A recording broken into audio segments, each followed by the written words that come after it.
The walls didn't shake, the world didn't tremble, but something felt different. On Florida's death row, the morning felt heavier, denser, like the prison itself knew someone was about to die. Edward Zakrajewski had been awake long before the guards did their rounds. He didn't pace, he didn't speak. He just sat at the edge of his narrow cot, staring at the pale concrete wall like it might answer back. He didn't look scared, just distant, as if his mind had already detached from his body and wandered elsewhere. It was 6:47 a.m. when the first guard peered through the slot in his door.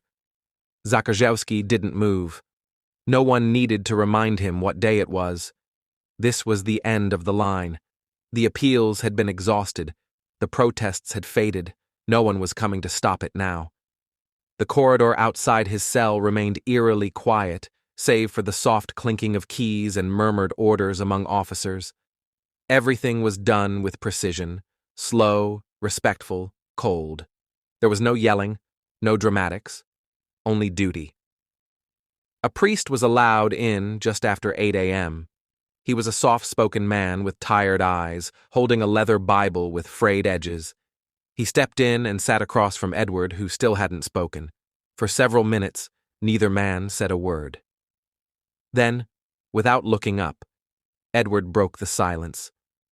"I don't need to confess," he murmured. The priest didn't pressure him. Instead, he nodded slowly and began to read scripture, soft and steady, letting the words fill the small room. Edward didn't respond. He just listened, eyes fixed on the floor. The verses flowed over him like rain on stone. At some point, he closed his eyes. Whether he was praying, remembering, or simply drifting, no one could tell. By mid-morning, the staff began final preparations. The gurney in the execution chamber was double-checked, 4 lines laid out. The chemicals were brought in under lock and seal. A clipboard passed between officers, protocols signed and time-stamped. Back in his cell, Edward was offered a phone. One final call. He stared at it for a long moment, then turned away. "There's no one left," he said flatly. His ex-wife's family had severed all ties. The few distant relatives he once had long changed their names and vanished into quiet lives far from his shadow. No friends, no letters, no goodbye. He wasn't bitter, just done. Time moved strangely in those last hours, slower, thicker. Every tick of the clock echoed like a hammer on steel. Outside, the sun climbed toward its peak. Inside, death waited patiently. Zakrajewski remained still, like he was holding his breath underwater, counting the seconds.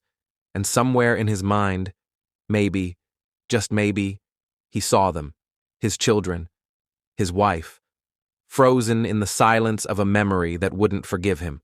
At 10:30 a.m., the knock came. Sharp. 2 times. "Zakrajewski," the voice said through the door, "it's time for your last meal." He didn't respond at first. He stood slowly, joints stiff from hours of sitting motionless, and approached the small tray slot. The guard on the other side pushed it through silently, careful not to make eye contact. On the tray, 2 pieces of fried chicken, crispy, golden, already cooling, a side of mashed potatoes with thick brown gravy, a dinner roll, a slice of pecan pie, and 1 can of Dr. Pepper. He stared at it like it had come from another life. Inmates on death row don't get unlimited choices. No fancy requests, no steak or lobster. The state offers what's available in the prison kitchen. But Edward had made his choices clearly, and there was something about it that struck a strange chord. Comfort food, from a time long before blood stained the name Zakrajewski. He sat back down, tray on his lap, and took a slow bite of the chicken. Not hurried, not emotional, just mechanical. Chewing, swallowing, breathing. His face didn't change. No tears, no regrets spilled across his expression. But inside, every bite was a memory. He could still see it. His kids at the table, Sylvia humming in the kitchen, the soft buzz of the old ceiling fan, the clinking of cutlery. Back then, pecan pie meant Sunday evenings. Dr. Pepper was his son's favorite. Fried chicken was Sylvia's go-to for birthdays when they couldn't afford takeout. He used to love those evenings, when they were still a family, before his mind split, before everything came undone.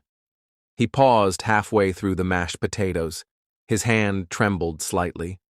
Then he picked up the can of Dr. Pepper, cracked it open, and let the fizz fill the air like a ghost of happier times. He sipped once, twice, then set it down carefully. There was something oddly respectful in the way he folded his napkin when he was done, like he was closing the chapter with ritual. The tray was collected minutes later by a silent officer who didn't meet his gaze.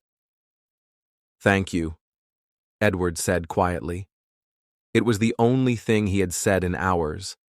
By now, the warden had signed off on everything. The fourth team was on standby. The execution protocol would begin shortly after 6 p.m. That gave him roughly 7 hours. 7 hours to wait, to breathe, to think, or stop thinking altogether. He lay back on the cot, hands folded over his stomach. He didn't read, he didn't sleep. He just stared at the ceiling, tracing the same lines of paint, counting the cracks, and every few minutes, he would whisper something under his breath. No one knew what it was. Maybe it was a prayer, maybe it was a name, maybe it was just silence, trying to apologize. The summer of 1994 was supposed to be ordinary. Warm nights, neighborhood cookouts, kids riding bikes through suburban streets in Gainesville, Florida. No one could have imagined the horror that would unfold behind the doors of a quiet home on a tree-lined street, a home that would soon become a crime scene so grotesque, seasoned detectives would later admit they had nightmares for months.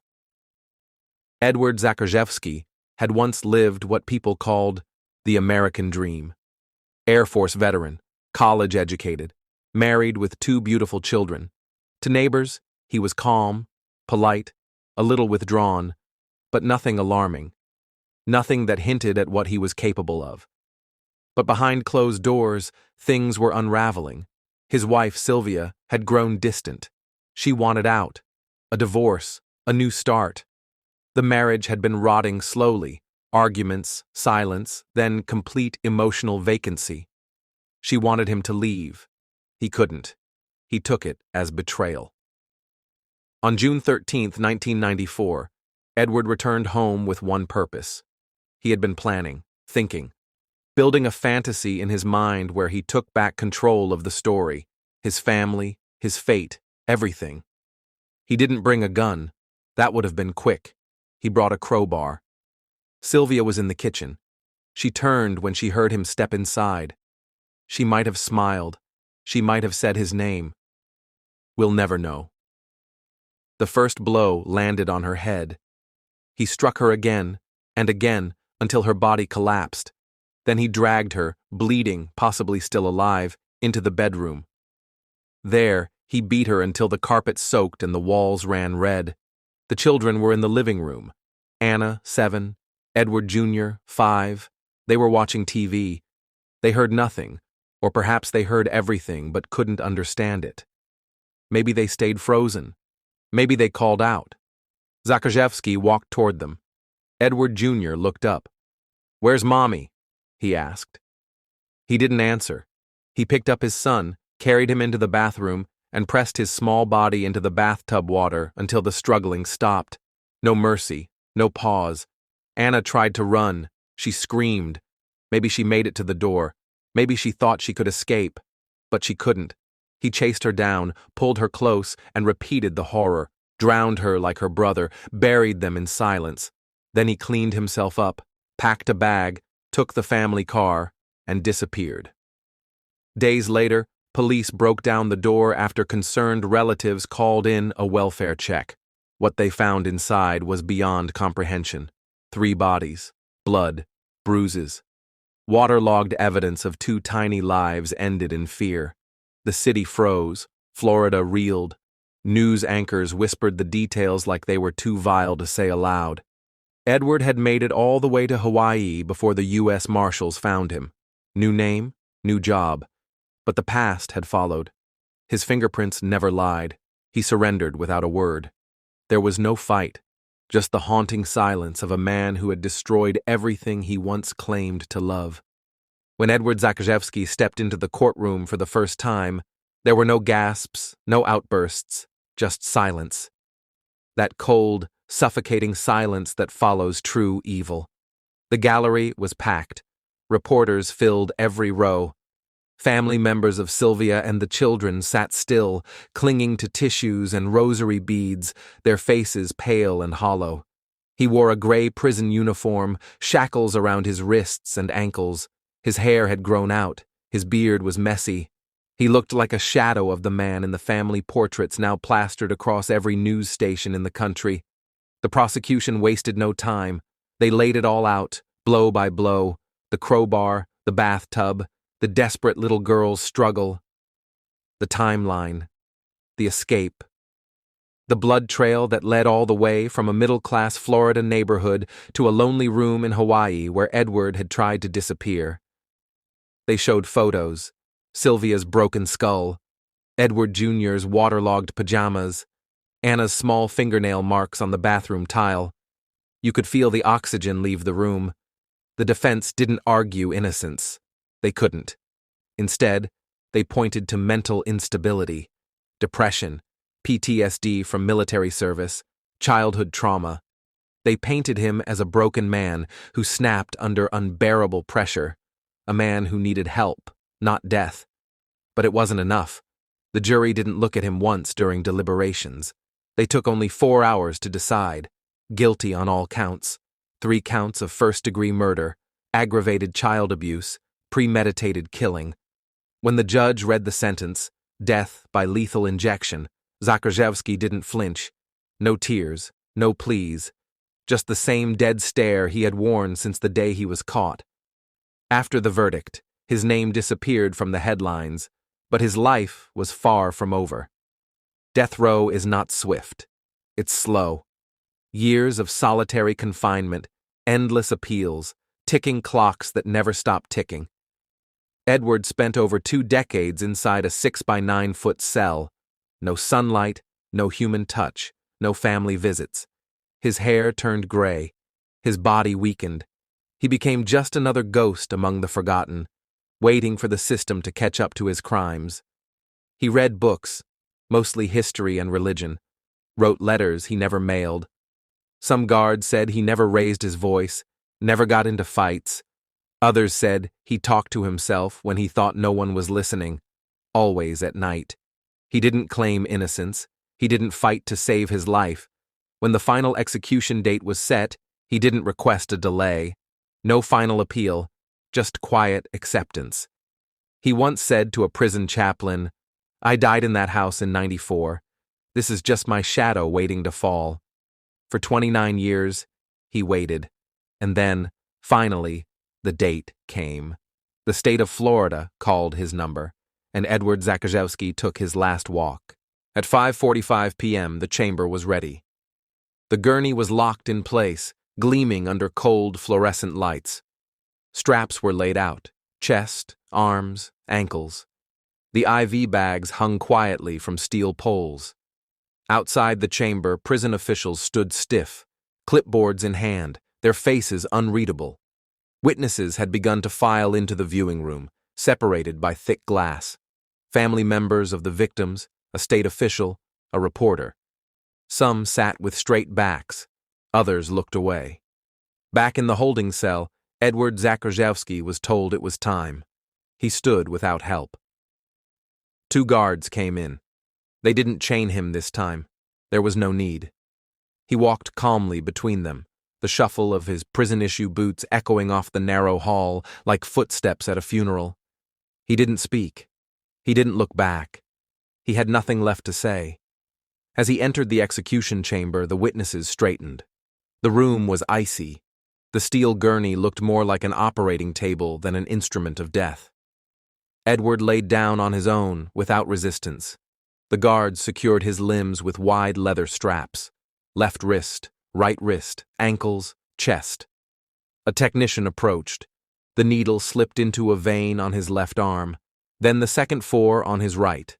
The room smelled faintly of antiseptic. Everything had to be clean, controlled, legal.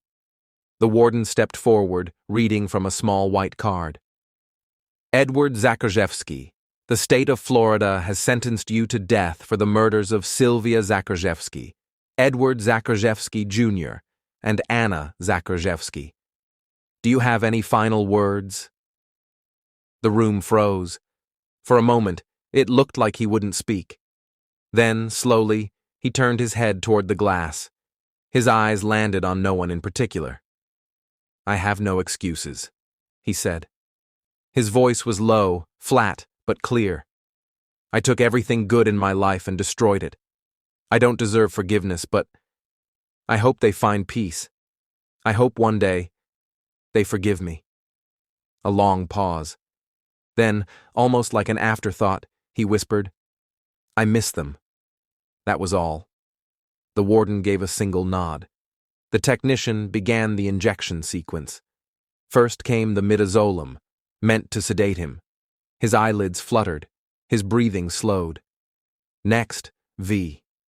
By 6:08 p.m., Edward Zakrajewski was legally dead. The warden recorded the time. The curtains were drawn. The witnesses, pale and wordless, filed out through a side door, each carrying their own private storm. Outside, the sky had dimmed. A humid Florida dusk settled over the prison like a burial cloth. His body was unclaimed. No relatives came forward, no friends. The state had already prepared for this. His remains would be cremated and placed in an unmarked box. There would be no funeral, no eulogy, no one left to speak his name with love. The next day, the headlines made brief mention of it.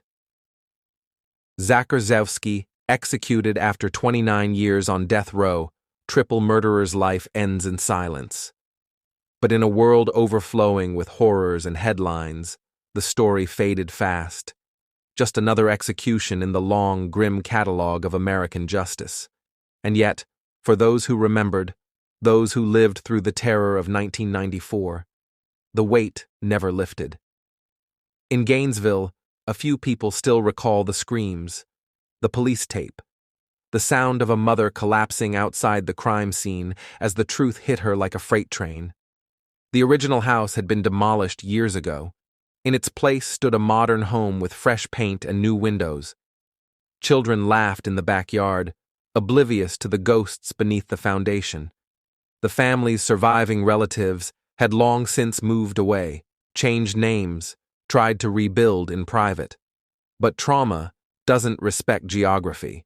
It follows you in silence, in dreams, in empty chairs at holidays, in photos you never hang up. Some say justice was served.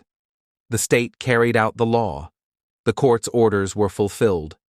Edward Zakrajewski paid for what he did. But peace?